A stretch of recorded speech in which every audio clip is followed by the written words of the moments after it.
জাদুকরি লেহেঙ্গার পরিণ চাঁদের ছোট্ট একটি গ্রামে কবিতা তার সৎ মায়ের সাথে বাস করত। কবিতা একদিন ঘুমের মধ্যে স্বপ্নে দেখে সে একটা রূপকথার জগতে চলে এসেছে। আরে বাহ, কত সুন্দর একটা জায়গা এটা! এখানে তো সব কিছুই জাদুকরি। ওয়াও, গাছটা কত সুন্দর লাগছে! হ্যাঁ কবিতা, এটা একটা জাদুকরি জগৎ, আর তুমি এখন সেই জগতে আছো। কি? জাদুকরি জগৎ? আমি সত্যি সত্যি জাদুকরি জগতে এসেছি।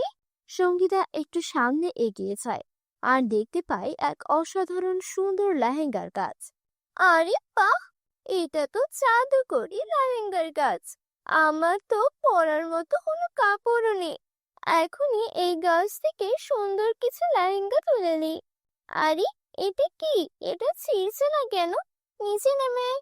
আরে, এটা তো আরো উপরে উঠে গেল। ঠিক তখনই কবিতার কানে তার সৎ মায়ের গলা ভেসে আসে। আরে ও রানী, আজ ঘুমাতে থাকবি নাকি? উঠে ঘরের কাজকর্ম করবি না? সব সময় কুম্ভকর্ণের মতো ঘুমায়। কবিতা তখন মনে মনে বলতে থাকে, কি সুন্দর স্বপ্ন ছিল! ইস, যদি আমি এই জাদুকরি লেহেঙ্গাগুলো নিজের হাতে ছুঁতে পারতাম।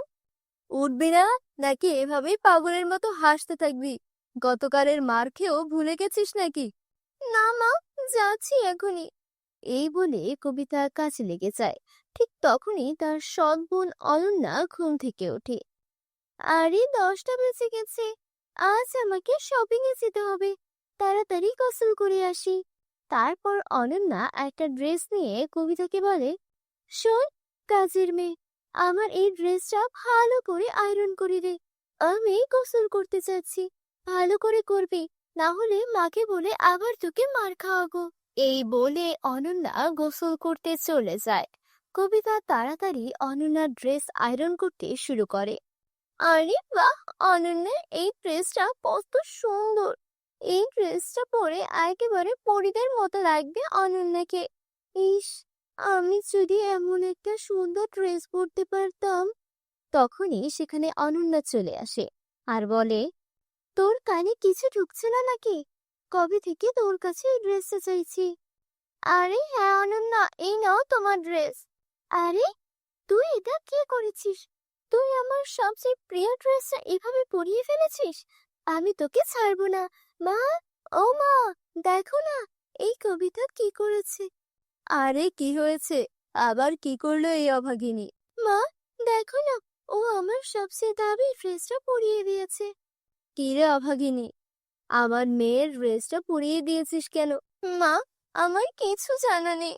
আমি শুধু আয়রন করছিলাম। আমি ড্রেসটা পরাইনি মা। একে তো ভুল করিস, তারপর আবার মিথ্যা কথা বলিস। দেখছি তোর জিভ অনেক বেশি চলছে। দাঁড়া, তোকে এখনই দেখাচ্ছি। এই বলে সৎমা কামিনী কবিতাকে খুব মারতে থাকে। মা, ও এমনিতেই ঠিক হবে না। যদি ওকে এখনই না তাড়ানো হয়, ভবিষ্যতে আরো বিপদ করবে। ওকে বাড়ি থেকে বের করে দাও। তুই একদম ঠিক বলেছিস। এই মেয়ে কোনো কাজেই আসে না, শুধু খেয়ে খেয়ে যাচ্ছে। চল বের হ আমার বাড়ি থেকে। মা, মা, দয়া করে আমাকে মাফ করে দিন। এই পৃথিবীতে আপনাদের ছাড়া আমার আর কেউ নেই। আমি কোথায় যাব? মা, আপনি যা বলবেন আমি তাই করব। আমাকে বের করে দিবেন না প্লিজ।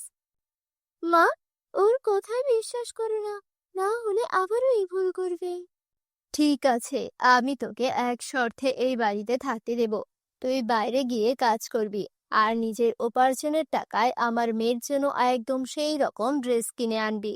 তখনই আমি তোকে এই বাড়িতে আবার থাকতে দেব। আমি এখন কোথায় যাব? কিন্তু আমি বুঝতে পারছি না, ড্রেসটা তো আমি পরাইনি। আমি নিজ হাতে ওটা আয়রন করেছিলাম, তবে ওটা হঠাৎ করে পরে গেল কিভাবে? এখন আমি সেই রকম আরেকটা ড্রেস কোথা থেকে আনবো? কবিতা সারাদিন কাজ খুঁজে এখানে ওখানে ঘুরে বেড়ায়, কিন্তু কোথাও কাজ পেল না। এক দোকানদারের সামনে গিয়ে বলে, মালকিন, আপনার দোকানে কোনো ছোটখাটো কাজ পাবো কি? না, এখন এখানে কোনো কাজ নেই। কে জানে কাজের অজুহাতে দোকান থেকে কিছু চুরি করে পালিয়ে যাবে নাকি। তোর চেহারা তো ঠিক ভিখারিনীর মতো। চল এখান থেকে। সবার কাছ থেকেই কবিতা অপমানিত হয়। এভাবেই সন্ধ্যা নেমে আসে, আর ক্লান্ত হয়ে সে মাটিতে বসে। তীব্র ক্ষুধায় তার পেট কাঁপছে। ক্ষুধার জন্য মনে হচ্ছে পেটের মধ্যে ইঁদুর দৌড়াচ্ছে। আমার তো 1 টাকাও নেই, এখন আমি কি করব? ঠিক তখনই তার কানে মন্দিরের ঘন্টার শব্দ আসে। লাখ লাখ ধন্যবাদ ভগবান, তুমি আমার খাবারের ব্যবস্থা করেছো। তারপর ববিতা মন্দিরে গিয়ে কিছু প্রসাদ নেয় আর এক গাছের নিচে বসে খেতে শুরু করে। সে প্রথম লোকমাতে মুখে তুলতেই যাচ্ছিল, তখনই বৃদ্ধ ভিখারি এসে বলে, মেয়ে, আমি অনেক দিন ধরে কিচ্ছু খাইনি, আমি খুব ক্ষুধার্ত, একটু খেতে দে মা, তোর দোয়া লাগবে, আমাকে সাহায্য কর মা। মা, এই নিন, এই খাবার আপনি খান, বেঁচে থাক মা, ভগবান যেন তোমার সব সময় সাহায্য করে। এই করে বৃদ্ধ ভিখারিনী চলে যায়। কবিতা মন খারাপ করে হাঁটতে শুরু করে। তখনই সে দেখতে পায় এক হরিণী তার আশেপাশে লাফাচ্ছে। আমার কেন যেন মনে হচ্ছে হরিণীটা যেন আমাকে কিছু বলতে চাইছে। প্রিয় হরিণী, শান্ত হও, বলো আমি কিভাবে তোমার সাহায্য করতে পারি। এই শুনে হরিণী চলে যেতে শুরু করে। ওহ, বুঝেছি, তুমি আমাকে কোথাও নিয়ে যেতে চাইছো। ঠিক আছে, আমি প্রস্তুত, চলো। হরিণী তাকে এক আশ্চর্য গাছের কাছে নিয়ে যায়। গাছটি থেকে এক আশ্চর্য রোশনি বের হতে থাকে। দেখতে দেখতে সেই গাছটি জাদুকরি লেহেঙ্গার কাছে রূপান্তরিত হয়, আর হরিণীটি এক সুন্দর পরীতে রূপ নেয়। ভয় পেও না কবিতা, তুমি এবার স্বপ্ন দেখছো না, এটা বাস্তব। কি? আমার স্বপ্নের জাদুকরি লেহেঙ্গা? এটা সত্যি কিভাবে হতে পারে? হ্যাঁ কবিতা, যারা সৎ, ভালো মন নিয়ে স্বপ্ন দেখে তাদের স্বপ্ন একদিন সত্যি হয়। তুমি সব সময় অন্যদের সাহায্য করেছো, আর যারা অন্যকে সাহায্য করে তাদের সাহায্য করতেই আমরা কোনো না কোনো রূপে ফিরে আসি। কবিতা, জাদুকরি গাছটা অদৃশ্য হওয়ার আগে তুমি তোমার জন্য একটি সুন্দর লেহেঙ্গা নিয়ে নাও। কিন্তু পরে আমি এই লেহেঙ্গাটা নিতে পারি না, আমার বোন অনন্যার জন্য ঠিক এমনই একটা লেহেঙ্গা দরকার। ওর প্রিয় লেহেঙ্গাটা আমার ভুলে পড়ে গিয়েছিল। সাদাসিধে কবিতা, সেই ড্রেসটা তুমি পরাওনি। তুমি যখন সেটা আয়রন করে দিয়ে অনন্যাকে পরতে দিয়েছিলে, ঠিক তখনই সে ওটা পাল্টে দিয়েছিল, যাতে সে তোমাকে বাড়ি থেকে বের করে দিতে পারে। কি? অনন্যা আমার সঙ্গে এমন করলো কেন? চিন্তা করো না, সব ঠিক হয়ে যাবে। এই নাও অনন্যা ড্রেস। এখন তুমি গাছ থেকে নিজের জন্য একটা সুন্দর লেহেঙ্গা নিয়ে নাও। তারপর কবিতা লেহেঙ্গা নিয়ে করিকে ধন্যবাদ জানায়। ধন্যবাদ জানিয়ে বাড়ি ফিরে আসে। তুই কোথা থেকে এলি? তোর হাতে এত সুন্দর লেহেঙ্গা কোথা থেকে এলো? অনন্যা, এই লেহেঙ্গা আমার, এটা আমাকে জাদু করে পরিয়ে দিয়েছে। আর এই নাও তোমার ড্রেস। মা, দেখো তো, এটা কোথা থেকে যেন চুরি করে এনেছে। না অনন্যা, এমনটা বলো না, আমি সত্যি বলছি, এটা আমাকে জাদু করে পরিয়ে দিয়েছে। ভালো, আমাকে দে তাহলে লেহেঙ্গাটা, আমি এটা পরবো। না অনন্যা, তুমি এটা পরতে পারবে না, তুই আমায় আটকাবি। এই বলে অনন্যা লেহেঙ্গা পরে নেয়। মা, অনন্যাকে থামান, না হলে বড় বিপদ হয়ে যাবে যে। আর তখনই ভিতর থেকে অনন্যার চিৎকার আসে। মা, মা, আমার মুখ সাদা থেকে কালো হয়ে গেল, এটা এই লেহেঙ্গার কারণে।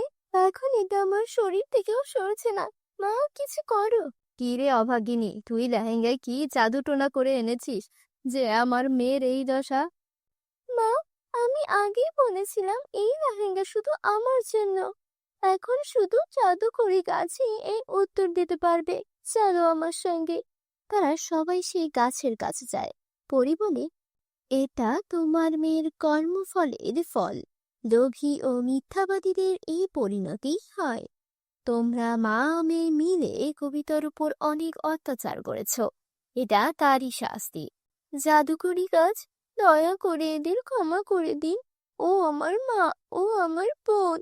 যদি ওদের কোনো ভুল হয়ে থাকে তাহলে তার শাস্তি আমায় দিন, কিন্তু ওদের মাফ করে দিন। এই কথা শুনে অনন্যা ও তার মা নিজেদের ভুল বুঝতে পারে আর কবিতার কাছে ক্ষমা চায়। তারপর জাদুকরি গাছ অনন্যাকে আবার আগের অবস্থায় ফিরিয়ে দেয়। সবাই একসাথে আনন্দে বসবাস করতে থাকে। তো বন্ধুরা, ভিডিওটি কেমন লেগেছে তা কমেন্ট করে জানিয়ে দিও। জাদুকরি ৩ বই। মিতা এবং সন্ধ্যা তাদের বাবা মায়ের সাথে কিষানপুর নামক একটি ছোট্ট গ্রামে থাকতেন। মিতা এবং সন্ধ্যার বাবা মা গ্রামের একটি ছোট্ট কারখানায় কাজ করতেন। তারা খুবই দরিদ্র ছিলেন, তাই স্বামী স্ত্রী উভয়কেই ঘরের বাইরে কাজ করতে হতো, যাতে তারা মিতা এবং সন্ধ্যাকে ভালোভাবে লালন পালন করার জন্য পর্যাপ্ত অর্থ উপার্জন করতে পারে। একদিন স্বামী স্ত্রী উভয়ই কাজ করতে যাচ্ছিলেন। এমন সময় হঠাৎ একটি বিশাল ট্রাক তাদের ধাক্কা দেয়। সংঘর্ষটি খুব জোরালো ছিল এবং এর ফলে স্বামী স্ত্রী উভয়ই গুরুতর আহত হন। মিতা এবং সন্ধ্যার বাবা ঘটনাস্থলেই মারা যান, কিন্তু তাদের মায়ের নিঃশ্বাস তখনও তার শরীর আটকে ছিল। মিতা এবং সন্ধ্যা যখন এই সব জানতে পারে তখন দুই বোনই দ্রুত ঘটনাস্থলে পৌঁছায়। মা, বাবা, কি হয়েছে? তোমরা আমাদের এভাবে ছেড়ে যেতে পারো না। তোমাদের ছাড়া আমি কিভাবে বাঁচবো? তারপর মিতার মা মিতা এবং সন্ধ্যাকে ইশারায় ডেকে বলেন, মা, আমাদের ক্ষমা করো। আমরা দুজনেই তোমাদের ভালো জীবন দিতে চেয়েছিলাম, কিন্তু ঈশ্বরের হয়তো অন্য কিছু ইচ্ছা আছে। কিন্তু হ্যাঁ, আমরা চলে যাওয়ার পর তোমার কোনো সমস্যা হওয়ার কথা নয়। তাহলে তোমাদের মামার বাড়িতে যাওয়া উচিত। তোমার মামা খুব ভালো, তিনি তোমাদের যত্ন নেবেন। আমার আশীর্বাদ তোমাদের দুজনের সাথেই আছে। ঈশ্বর তোমাদের সবসময় সুখে রাখুন। এই বলে মিতা এবং সন্ধ্যার মাও মারা যান। দুই বোনই তাদের ভাগ্যের জন্য অনেক কাঁদে এবং তারপরও কোনোভাবে অন্যদের সাহায্যে তারা তাদের বাবা মায়ের শেষকৃত্য করে এবং তাদের বাড়িতে আসে। বন্ধুরা, তোমরা যারা যারা গল্পটি দেখছো তোমাদের নাম কমেন্টে লিখে জানাও, কারণ তোমাদের নাম দিয়ে তৈরি হবে আমাদের পরবর্তী কার্টুন ভিডিও। দিদি, কি হয়েছে? বাবা মা ছাড়া আমরা কিভাবে বাঁচবো? আমি যদি তাদের সাথে মারা যেতাম তাহলেই ভালো হতো। সন্ধ্যা মা চেয়েছিলেন আমাদের চোখের যেন জল না আসে, আমাদের যেন কোনো সমস্যা না হয়। তাই তাদের আত্মার শান্তির জন্য আমাদের খুশি থাকতে হবে এবং এখন আমাদের মামার বাড়ি যেতে হবে।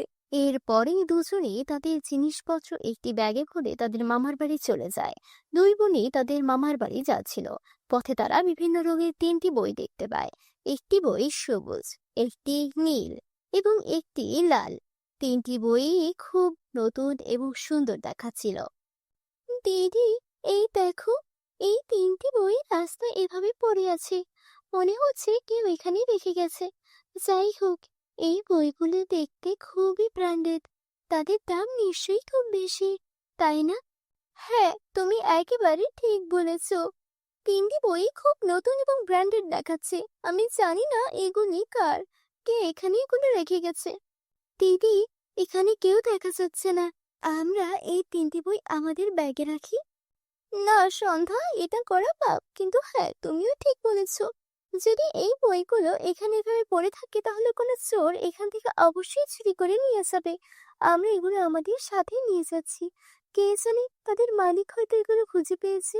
এরপর মিতা তার ব্যাগে 3টি বই রাখে, কিন্তু দুই বোনই জানতো না যে ওই 3টি বই সাধারণ বই নয়, বরং তাদের কাছে জাদুকরি বই আছে।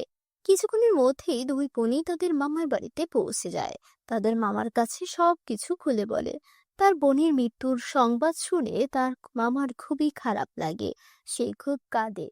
আমি এখনো বিশ্বাস করতে পারছি না যে দিদি আমাদের ছেড়ে চলে গেছে।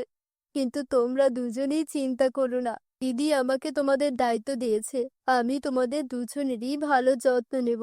তোমরা আমার মেয়ে দিবার মতো ভালো জীবনযাপন করবে। ধন্যবাদ মামা, হয়তো সেই কারণেই মা তোমার কাছে আসতে বলেছে। তারপরে মামি বলেন, হ্যাঁ, তোমার মা মনে করেন যে এই বাড়িটি কোনো ঘর নয়, একটি এতিমখানা। তাই তিনি তোমাদের সবাইকে এখানে পাঠিয়েছে। তোমার জিভ নিয়ন্ত্রণ করো। তুমি আমার মৃত বোনের কথা বলছো। আর হ্যাঁ, এখান থেকে মিতা আর সন্ধ্যা কোথাও যাবে না, তুমি এখানেই থাকবে। আমি কাল সন্ধ্যায় শহরে যাচ্ছি, কিন্তু তোমাকে তাদের দুজনেরই ভালো করে যত্ন নিতে হবে। আমি চাই না দিদি চলে যাওয়ার পর তাদের কোনো সমস্যা হোক। সেই সময় মিতা সন্ধ্যার মামি অর্থাৎ মোহিনী কিছু বলেন না, কিন্তু তার স্বামী চলে যাওয়ার পর তিনি দুই বোনকে তার ঘরে ডেকে বলেন, তোমরা দুজনেই মনোযোগ দিয়ে শোনো।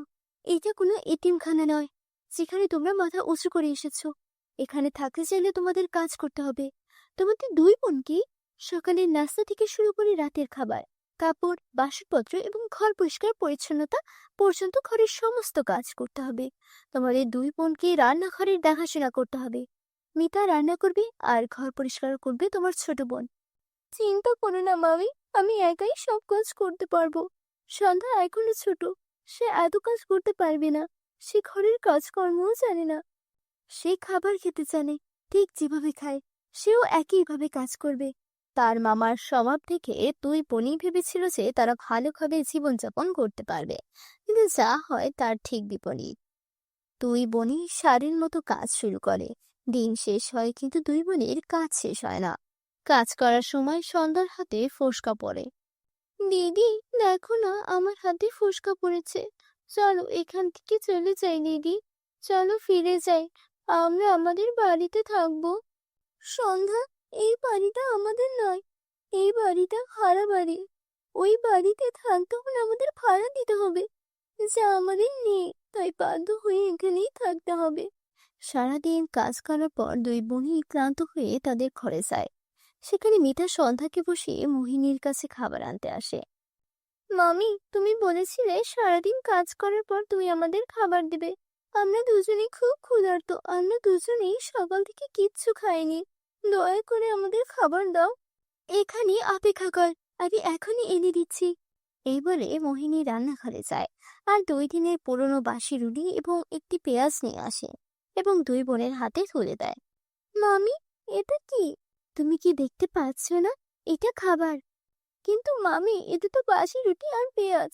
আমরা এটা কিভাবে খাবো? আর যাই হোক, সন্ধ্যা শুধু শুকনো খাবার কিনে খেতে পারে। যদি তোমার কাছে সবজি না থাকে তাহলে আমাকে 1 গ্লাস দুধ দাও, আমি ওকে দুধের সাথে রুটি খাওয়াবো। তুমি কি করে মনে করো এই বাড়িটা একটা হোটেল? আমি তোমাকে দুধ রুটি সবকিছু দেব। তোমাকে যা দেওয়া হবে তা খেয়েই তোমাদের বেঁচে থাকা উচিত। আর তোমার বোন রাজকন্যা নয়। বেচারা মিতা আর কিছু বলে না। দিদি, এটা কেমন পশুর মতো খাবার? মামি সারা দিন আমাদের এত কাজ করে এটা খেতে দিল। আমার মনে হচ্ছে আমাদের ভাগ্য ফুরিয়ে গেছে, তাই আমাদের সাথেই এইসব হচ্ছে। তারপর পথে যাওয়া বই থেকে একটা শব্দ ভেসে আসে, কিন্তু এখন তোমার ভাগ্য বদলে যাবে। আরে, এই শব্দ কোথা থেকে এলো? দুই বোনই পিছনে ফিরে তাকায় এবং তাদের পিছনে ওই 3টি জাদুর বই দেখতে পায়। ভয় পেও না, আমরা 3জনই জাদুর বই, যা তুমি রাস্তা থেকে তুলে এনেছিলে। আমরা 3জনই তোমাকে সাহায্য করতে চাই। কি ধরনের সাহায্য?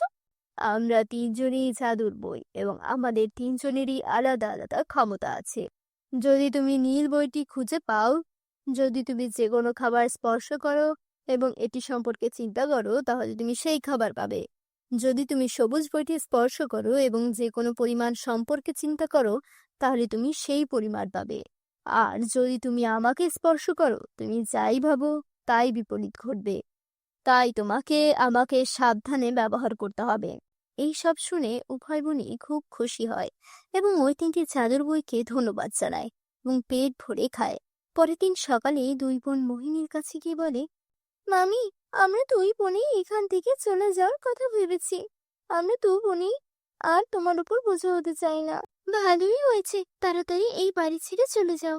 দুই বোনই তাদের সমস্ত জিনিসপত্র এবং 3টি জাদুর বই নিয়ে সেখান থেকে চলে যায়। সে চলে যায় এবং তারপরেই সেই 3টি বইয়ের সাহায্যে সে একটি খুব বড় বাড়ি তৈরি করে এবং একটি ভালো জীবনযাপন শুরু করে। বন্ধুরা, যদি তোমাদের আমাদের এই গল্পটি ভালো লেগে থাকে তাহলে অবশ্যই তোমাদের বন্ধুদের সাথে শেয়ার করো। এবং হ্যাঁ বন্ধুরা, এরকম গল্প দেখতে অবশ্যই আমাদের চ্যানেলটি সাবস্ক্রাইব করো, যাতে তোমরা এরকম আকর্ষণীয় গল্প দেখতে পাও। আমি আবার তোমাদের সাথে নতুন কিছু গল্প নিয়ে দেখা করব। দেখা হচ্ছে পরবর্তী কোনো ভিডিওতে। জাদুর সোনার জুতা। অনেকদিন আগের কথা। আর গ্রামে রিক্তা নামের একটা মেয়ে ওর বাবা মায়ের সাথে বাস করত। রিক্তার মা রিক্তাকে অনেক ভালোবাসতো। একদিন রিক্তার জন্মদিন ছিল। ওর মা ওর জন্য একটা কেক আনার জন্য গিয়ে রোড অ্যাক্সিডেন্ট হয়ে সেখানেই মারা যায়। রিক্তা তখন অনেক ছোট, তাই ও কিছুই বুঝতে পারে না। আত্মীয় স্বজন এলে তারা সবাই রিক্তার কথা চিন্তা করে রিক্তার বাবাকে আবারও বিয়ে করতে বলে। রিক্তার বাবা কাজল নামের একজন মহিলাকে বিয়ে করে নিয়ে আসেন। মা রিক্তা, বেরিয়ে এসো, দেখো আমি তোমার জন্য কাকে নিয়ে এসেছি। কে বাবা উনি? উনি তোমার মা। বাবা, আমার মা তো এমন দেখতে নয়, তুমি মিথ্যে বলছো। আমার মা দেখতে অন্যরকম, ইনি আমার মা নয়। আরে মামুনি, ইনি তোমার মা। তোমার মায়ের অ্যাক্সিডেন্ট হয়েছিল, তাই তোমার মা দেখতে একটু অন্যরকম হয়ে গেছে। তুমি তোমার মায়ের সঙ্গে এখন থেকে সুন্দর করে মিলেমিশে থাকবে। আচ্ছা বাবা, ঠিক আছে। এই যে মামুনি, এদিকে এসো, আমি তোমার মা হই। এদিকে এসো, তোমার আরেকটা ভাইও আছে, তুমি তোমার ভাইকে দেখবে? হ্যাঁ মা, আমি আমার ভাইকে দেখতে চাই। আচ্ছা, তোমার ভাই একটু হাসপাতালে আছে, একটু অসুখ হয়েছে তো, 2 দিন পর আসবে। রিক্তার বাবার সামনে রিক্তার সৎ মা কাজল রিক্তার সঙ্গে ভালো আচরণ করত। ওকে মজার মজার খাবার রান্না করে খাওয়াতো, ওকে একদম নিজের মেয়ের মতোই ভালোবাসতো। 2 দিন পর রাজু আসে রিক্তাদের বাড়িতে। রাজু এসে রিক্তার সঙ্গে খারাপ আচরণ করতে শুরু করে। এই যে খেলনাটা আমাকে দে, এটা আমি চালাবো। কেন? এটা তো বাবা আমাকে কিনে দিয়েছে, এটা তুমি কেন চালাবে? এটা আমার গাড়ি। না, এটা আমার গাড়ি, আমাকে দে, আমি এই গাড়ি চালাবো, দে বলছি, দে। দুই ভাই বোনের মধ্যে গাড়ি নিয়ে টানাটানি শুরু হয়। বন্ধুরা, তোমরা যারা যারা গল্পটি দেখছো এখনই তোমাদের নাম কমেন্টে লিখে জানাও। তখন সেখানে রিক্তার বাবা চলে আসে। কি হচ্ছে এখানে? তোমরা এমন মারামারি করছো কেন? বাবা দেখো, এই গাড়িটা আমার, তারপরও রাজু ভাইয়া আমার থেকে গাড়িটা কেড়ে নিতে চাইছে। আচ্ছা ঠিক আছে মাবুরি, রাজু যেহেতু চাইছে গাড়িটা তুমি ওকে দিয়ে দাও, আমি তোমাকে একটা নতুন গাড়ি কিনে দিব। আচ্ছা বাবা, ঠিক আছে। তার কয়েকদিন পর শহরে একটা বড় কাজের উদ্দেশ্যে রিক্তার বাবার বাইরে যেতে হয়। যাওয়ার আগে সে রিক্তাকে ও তার মাকে ডেকে বলে, শোনো মামুনি, তুমি তোমার মায়ের কাছে থাকবে, আমি তোমার জন্য টাকা পাঠাবো, আর তোমার যা খেতে ইচ্ছে করবে সব তোমার মা তোমাকে বানিয়ে দিবে। তোমার মায়ের সঙ্গে থাকতে তোমার কোনো অসুবিধা হবে না তো? না বাবা, মা তো আমাকে অনেক ভালোবাসে, আমার কোনো অসুবিধা হবে না। আরে, তুমি এত চিন্তা করছো কেন? তুমি নিশ্চিন্তে কাছে যাও, আমি আমার মেয়েকে আদরেই রাখবো, তুমি নিশ্চিন্তে থাকতে পারো। যাও, মন দিয়ে কাজ করবে। এরপর রিক্তার বাবা শহরে কাছে চলে যায়। উনি যাওয়ার পরপরই কাজল তার আসল রূপ দেখাতে শুরু করে। এই রিক্তার বাচ্চা, রিক্তা, ঘুম থেকে উঠিসনি এখনো? তাড়াতাড়ি এদিকে আয়। কি ব্যাপার মা, আজকে মতন এমন করছি কেন? যাই তো দেখি। হ্যাঁ মা, বলো, কি হয়েছে? চা, আমার জন্য চা বানিয়ে নিয়ে আয়। মা, আমি তো কখনো রান্নাঘরেই যাইনি, আমি কি করে চা বানাবো? রান্নাঘরে যাসনি, এখন যাবি? যা বলছি তাই কর। আচ্ছা ঠিক আছে মা, যাচ্ছি। তারপর রিক্তা ওর ছোট ছোট হাতগুলো দিয়ে মায়ের জন্য চা বানিয়ে নিয়ে আসে। আরে বাহ, তোর হাতে চা তো খুব মজার হয়েছে। আজকে থেকে সব চা তুই বানাবি। তোর কাজ ছিল আমাকে 3 বেলা চা করে দেওয়া। রিক্তা ওর মা যা বলতো তাই শুনতো, কিন্তু সৎ মা রিক্তার উপর অনেক অত্যাচার করত। আর ধীরে ধীরে বাড়ির সব কাজ রিক্তাকে দিয়ে করাতে শুরু করে। রিক্তাকে ঠিকমতো 2 বেলা খাবারও খেতে দিত না। একদিন রিক্তা কাঁদতে কাঁদতে ঘরে এসে ঘুমিয়ে পড়লো। তখন স্বপ্নে ওর আপন মা এসে ওকে দেখা দিল। তার স্বপ্নে ইশারা করে একটা বাক্স দেখালো। রিক্তা ঘুম থেকে উঠে খাটের নিচ থেকে সেই বাক্সটা বের করলো, আর দেখলো সেখানে অনেক সুন্দর একটা সোনালী রঙের জুতা রাখা আছে। মা, আমাকে স্বপ্নে এই জুতাটাই দেখাচ্ছিল, নিশ্চয়ই এটা কোনো বিশেষ জুতা হবে, এটা পরে দেখি তো। তারপর রিক্তা ওই জুতোটি পরে বাড়ির সব কাজ করতে রাখলো। অন্যান্য দিনের তুলনায় আজকে সব কাজ ও খুবই দ্রুত করে ফেললো। আরে বাহ, আজকে সব কাজ কত তাড়াতাড়ি করে ফেললাম। সবকিছু মায়েরই চাদর জুতার যেন হয়েছে। আমি বুঝতে পেরেছি, ইনি যে আছেন ইনি আমার আপন মা নয়, আমার স্বপ্নে যিনি এসেছিলেন তিনিই হলেন আমার আপন মা। এরপর থেকে রিক্তা যে কোনো কাজ অনেক দ্রুত করে ফেলতো। আর মায়ের দেওয়া জাদুর জুতার সাহায্যে ও এখন একটু আরামে দিন কাটাচ্ছিল। 2 দিন পর ওর বাবা শহর থেকে বাড়িতে আসে। কোথায় আমার রিক্তা মামুনি, দেখো তোমার জন্য কতগুলো খেলনা এনেছি। রিক্তা, তোমাকে এত চিকন লাগছে কেন মামুনি? আরে বলো না, তোমার মেয়ে সারাদিন রোদে রোদে ঘুরে বেড়ায় আর টই টই করে খেলাধুলা করে। আমি বলি একটু নিয়ম করে খেতে, তুমি খেতে চায় না। আমি চলে এসেছি, এখন আমার মামুনি আমার সঙ্গে বসে খাবে। আমার মামুনি এত চিকন হলে চলবে? রিক্তার বাবা এসেছে দেখে তার সৎ মা কাজল রিক্তার সঙ্গে ভালো আচরণ করতে শুরু করলো। এদিকে রিক্তার বাবা যখন রাতে ঘুমাচ্ছিল তখন তার আগের স্ত্রী তার স্বপ্নে আসে। তুমি এখানে ঘুমাচ্ছ? তুমি জানো আমাদের মেয়ের উপর তোমার নতুন স্ত্রী কত অত্যাচার করে? একটু চোখ কান খুলো, দেখো মেয়েটার উপর নজর রাখো। রিক্তার বাবার ঘুম ভেঙে গেল। এর পরদিন থেকে সে লুকিয়ে লুকিয়ে তার মেয়ের উপর নজর রাখতে লাগলো। সে লুকিয়ে দেখলো সৎমা কাজল রিক্তাকে জোরে জোরে থাপ্পড় দিচ্ছে আর ঘরের কাজ করাচ্ছে। তখনই সে ঘরের মধ্যে প্রবেশ করলো। আমি তোমাকে বিশ্বাস করে বিয়ে করে এনেছিলাম, আর তুমি কিনা আমার মেয়ের উপর এমন অত্যাচার করো। বেরিয়ে যাও, এক্ষুনি ঘর থেকে বেরিয়ে যাও, বেরিয়ে যাও বলছি। আমাকে ক্ষমা করে দাও, আমার ছেলেটার কথা চিন্তা করো। আমার ছেলেকে নিয়ে আমি কোথায় যাব? তোমার ছেলের কথা আমি চিন্তা করব? তুমি আমার মেয়ের কথা চিন্তা করেছিলে? আমার ভুল হয়ে গেছে, আমি সত্যি মানামির কলঙ্ক। আমি তোমার মেয়ের সঙ্গে অনেক অন্যায় করেছি। রিক্তা ও সৎ মায়ের প্রতি অনেক মায়া হলো। বাবা, মা তো ক্ষমা চাইছে, মা মায়ের ভুল বুঝতে পেরেছে। আমি আমার এক মাকে হারিয়েছি, এই মাকে আর হারাতে চাই না। মাকে আমাদের সঙ্গেই থাকতে দাও। সৎ মা নিজের ভুল বুঝতে পারলো। এরপর সে আর কখনো রিক্তার সঙ্গে খারাপ আচরণ করেনি। তারা সবাই মিলেমিশে বসবাস করতে লাগলো। তো বন্ধুরা, কেমন লাগলো তোমাদের কাছে আজকের এই গল্পটি? কমেন্ট করে জানিয়ে দিও। পরিদের জাদুর ফুলের গাছ। আজ বনে একটিও ফুল দেখা যাচ্ছে না। মনে হচ্ছে মিতালির মেয়ে আবার আমাদের সামনে এসে সব ফুল তুলে নিয়েছে। দিদি, আমরা এখন কি করব? যদি আমরা ফুল না পাই তাহলে বাজারে কি বিক্রি করব? মনে হচ্ছে আজও আমাদের ক্ষুধার্ত ঘুমাতে হবে। দিদি, চলো একটু এগিয়ে যাই। হতে পারে এমন কিছু গাছ বাকি আছে যেখানে ফুল ফুটেছে। চলো না দিদি, যাই। বন্ধুরা, তোমরা যারা যারা গল্পটি দেখছো তোমাদের নাম কমেন্ট করে জানাও। আমরা পরবর্তী গল্প তোমাদের নাম দিয়ে বানাবো। আর তোমরা অবশ্যই ভিডিওটিতে লাইক করে চ্যানেলটিকে সাবস্ক্রাইব করে দাও। দুই বোনই ফুলের খোঁজে বনের মধ্যে এগিয়ে যেতে থাকে। ধীরে ধীরে তারা দুজনে ঘন বনের সেই অংশে পৌঁছায় যেখানে কোনো সাধারণ মানুষ যেতে সাহস করে উঠতে পারে না। হঠাৎ তারা একটা হালকা আভা দেখতে পায়। ওখানে দেখো, কিছু একটা জ্বলছে। হ্যাঁ দিদি, এটা একটা সিঁড়ির মতো দেখাচ্ছে। এটা খুব সুন্দর। চলো দিদি যাই, ওখানে আমরা কাছে গিয়ে দেখি। চলো না দিদি। না, আমার এখানে ভালো লাগছে না। এই জঙ্গলে কেউ আসে না বা যায়ও না, এবং এই উজ্জ্বল সিঁড়িটি অবশ্যই কোনো না কোনো জাদু। চলো এখান থেকে ফিরে যাই, আমার এখানে ভয় করছে। প্লিজ দিদি, একবার গিয়ে দেখি।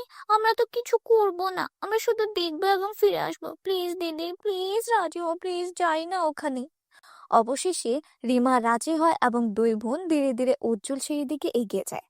কাছে পৌঁছানোর সাথে সাথে তারা দুজনেই অবাক হয়ে যায়। সেই সিঁড়িটি আকাশের দিকে বাতাসে উপরে উঠছিল, এবং তাও স্বপ্নের মতো জ্বলন্ত আলো দিয়ে তৈরি। সেই সিঁড়ি থেকে একটি দুর্দান্ত আলো বেরিয়ে আসছিল।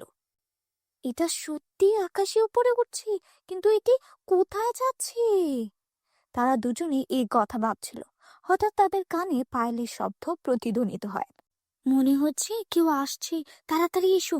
দেখো, এখানে সেই প্রাসাদটি দেখা যাচ্ছে। চলো আমরা সেই প্রাসাদের বাগানে লুকিয়ে থাকি, কেউ আমাদের দেখবে না। হ্যাঁ দিদি, তাড়াতাড়ি এসো। চলো আমরা ওই প্রাসাদের পেছনে যাই। তারা দুই বোন প্রাসাদের কাছে বাগানে গিয়ে একটি বড় গোলাপ গাছের আড়ালে লুকিয়ে পড়ল। গাছের পাতার ফাঁক দিয়ে তাকিয়ে তারা দেখতে পেল আকাশ থেকে নেমে আসা সিঁড়িতে দুটি অতি সুন্দরী পরী ধীরে ধীরে নেমে আসছে। তাদের পোশাক ছিল মুক্তা আর রেশমের তৈরি। তাদের চুলে ছিল একটা জাদুকরি চকচকে ভাব, এবং তাদের পিঠে ছিল সুন্দর সোনালি ডানা। দুজনেই দেখতে খুব সুন্দর এবং খুব মায়াবী। দেখো চন্দ্রিকা, আজ সূর্যের আলো কত সুন্দর দেখাচ্ছে। এই পৃথিবীর সুবাস আমার খুব পছন্দ। হ্যাঁ, কিন্তু রানী আমাদের কি বলেছে মনে আছে? আমাদের বেশি দিন মানুষের জগতে থাকতে হবে না, আমাদের এখানে দ্রুত কাজ শেষ করে ফিরে যেতে হবে। এই বলে পরীরা দুজনেই প্রাসাদের দিকে এগোচ্ছিল। এরা সত্যি পরী? মনে হচ্ছে আমরা পরীদের জগতে এসেছি। দিদি, এই জায়গা, এই প্রাসাদ, এই পরী, এই সবই এত সুন্দর। এসো দিদি, চলো পরীর কাছে আমরা সাহায্য চাই। আমি বইয়ে পড়েছিলাম পরীরা সব সময় গরিবদের সাহায্য করে। এসো দিদি, প্লিজ এসো। চুপ থাকো, দেখো সে আমাদের দিকে আসছে। কে? কে ওখানে? কে ওখানে? এসো, বেরিয়ে এসো। দেখো, আমরা তোমাদের কোনো ক্ষতি করব না, বেরিয়ে এসো। এই কথা শুনে তারা আর রিমা ফুলের আড়াল থেকে ধীরে ধীরে বেরিয়ে আসে, কাঁপতে কাঁপতে। তোমরা দুজনেই মানুষ, তাহলে এখানে এভাবে কি করছো? তুমি কি জানো এটা আমাদের পরিদের তৈরি একটা জাদুকরি পথ? আর তুমি এই প্রাসাদটি দেখছো? এই প্রাসাদটা আমাদের পরিদের জাদুকরি প্রাসাদ। আমরা ভুল করেছি পরী, দয়া করে আমাদের ক্ষমা করে দাও। দিদি, একবার পরীর কাছে সাহায্য চাইতে চেষ্টা করো, প্লিজ দিদি। চুপ করে এখান থেকে চলে যাও, অপেক্ষা করো। শোনো, তুমি কি আমাদের কিছু বলতে চাও? বলো, তুমি কি বলতে চাও? পরি, আমরা দুই বোন এতিম। এই পৃথিবীতে আমাদের কেউ নেই। আমরা কোনোভাবে জঙ্গল থেকে ফুল তুলে মন্দিরে বিক্রি করে বেঁচে থাকার চেষ্টা করি। কিন্তু গত কয়েকদিন ধরে মিতালি নামের একটি মেয়ে আমাদের সামনে এসে জঙ্গলের সব ফুল তুলে নেয়, যার কারণে আমরা কিছুই আয় করছি না। আমরা 2 দিন ধরে কিছুই খাইনি। তুমি কিভাবে জানো যে মিতালি জঙ্গল থেকে সব ফুল তুলে এনেছে? পরি, আমরা তা জানি না, কিন্তু মিতালি কয়েকদিন আগে আমাদের হুমকি দিয়েছিল যে যদি আমরা মন্দিরের বাইরে ফুল বিক্রি বন্ধ না করি, তাহলে সে জঙ্গল থেকে সব ফুল চুরি করবে, যাতে আমরা আর কখনো ফুল বিক্রি করতে না পারি। কি? এর মানে মিতালি জঙ্গলের সুন্দর গাছগুলোতে ওষুধ ব্যবহার করেছিল, যাতে এই গাছগুলো আর কখনো ফুল না ফোটাতে পারে। এর মানে হলো রানী মায়ের সন্দেহ একেবারেই সঠিক ছিল। এই সবই সেই দুষ্ট মেয়েটি করেছে। আচ্ছা, তোমরা দুই বোন চিন্তা করো না, আমরা পরীরা সবসময় ভালো মানুষকে সাহায্য করি। তুমি কি এই প্রাসাদে দেখো? এই প্রাসাদের ভেতরে যাও এবং যত খুশি সোনা রূপা নিয়ে যাও। না পরী, আমরা সোনা রূপা চাই না। আমরা শুধু প্রতিদিন তাজা ফুল বিক্রি করতে চাই। আমরা এতেই বেঁচে থাকবো, কারণ আমাদের মা সব সময় কঠোর পরিশ্রম করে জীবিকা নির্বাহ করতে শিখিয়েছেন, এবং আমরা দুই বোনই আমরা আমাদের কঠোর পরিশ্রম করে জীবনযাপন করতে চাই। যদি তুমি আমাকে কিছু দিতে পারো, তাহলে আমাকে একটি সুন্দর গাছ দাও পরী। হ্যাঁ পরি, দিদি একেবারে ঠিক বলছে। ও বাহ, তুমি খুব ভালো আর তোমার মনও খুব ভালো। এই প্রাসাদের প্রথম গেটে তুমি একটি খুব সুন্দর জাদুকরি ফুলের গাছ পাবে। এই ফুলগুলো কখনো স্নান হবে না এবং কখনো শেষ হবে না। তুমি এটা নিয়ে তোমার উঠোনে লাগাও, তোমরা কখনোই ফুলের অভাব হবে না। আর দূর দূরান্ত থেকে মানুষ তোমাদের ফুল কিনতে আসবে। তোমাকে অনেক ধন্যবাদ পরী। এই বলে দুই বোনে ওই জাদুকরি প্রাসাদের প্রথম গেটের কাছে যায়। তারপর তারা দেখতে পায় যে সেখানে একটি খুব সুন্দর ফুলের গাছ লাগানো হয়েছে এবং কাছে প্রচুর সোনা রূপার মুদ্রা রাখা আছে। তারপর হঠাৎ সোনা রূপার মুদ্রা থেকে একটি আওয়াজ ভেসে আছে। আরে, এটা কি? তুমি কি এই সাধারণ গাছটিকে তোমার সাথে নিয়ে যাচ্ছ? আরে, যদি তোমাকে এটা নিতেই হয় তাহলে আমাদেরও তোমার সাথে নিয়ে যাও। আমরা ওই জাদুকরি প্রাসাদের জাদুকরি মুদ্রা। আমরা তোমার দারিদ্র্য চিরতরে শেষ করতে পারি, আর আমরা তোমাকে এত ধনী করতে পারি যে তুমি তোমার পুরো জীবন আরামে কাটাতে পারো। চলো, আমাকে তাড়াতাড়ি তোমার সাথে নিয়ে যাও। না না, আমরা টাকা চাই না। এই কথা বলার পর দুই বোনই ঐন্দ্রজালিক প্রাসাদ থেকে একটি গাছ বের করে এবং পরীকে ধন্যবাদ জানিয়ে তাদের বাড়িতে ফিরে আসে এবং ঐন্দ্রজালিক প্রাসাদের গাছগুলো তাদের বাড়ি উঠোনে লাগায়। পরের দিন সকালে যখন সে ঘুম থেকে উঠে, সে দেখে যে ঐন্দ্রজালিক প্রাসাদটি একটি গাছে পরিণত হয়েছে এবং এতে খুব সুন্দর এবং আশ্চর্যজনক ফুল ফুটেছে, যার সুবাস দূর দূরান্তে ছড়িয়ে পড়েছে। দিদি, এই ফুলটি খুব সুন্দর। এর আগে আমি কখনো এমন ফুল দেখিনি। হ্যাঁ তারা, আমিও আমার জীবনে এত সুন্দর ফুল আগে দেখিনি। এরপর দুই বোনই ফুলগুলো তুলে বিক্রি করতে যায়। কিছুক্ষণের মধ্যেই তারা সব ফুল বিক্রি হয়ে যায়। অন্যদিকে এখন মিতালির কাছ থেকে কেউ ফুল কেনে না। এটা দেখে মিতালি খুব ঈর্ষান্বিত হয়। এভাবেই দিন কেটে যায়। সিতারার ফুল কয়েকদিনের মধ্যে পুরো গ্রামে বিখ্যাত হয়ে যায়। এখন অন্য গ্রাম থেকে মানুষ তারার ফুল কিনতে শুরু করেছে, কারণ তারা ফুলগুলো খুব সুন্দর এবং মনোমুগ্ধকর। কিন্তু কেউ মিতালির ফুল কিনে না। রিমা এবং তারার ফুলের মধ্যে এত বিশেষ কি যে সবাই তার কাছে ফুল কিনে? সেই আশ্চর্যজনক ফুলের গাছটি কোথা থেকে পেলো? আমাকে খুঁজে বের করতে হবে। তারপর মিতালি রিমাকে সেই ফুল সম্পর্কে সবকিছু প্রকাশ করতে বাধ্য করে। তাই এইসব ঘটছে পরিজাদুর প্রাসাদের ফুলের কারণে। আমাকেও সেখানে যেতে হবে এবং একই রকম একটি গাছ আনতে হবে।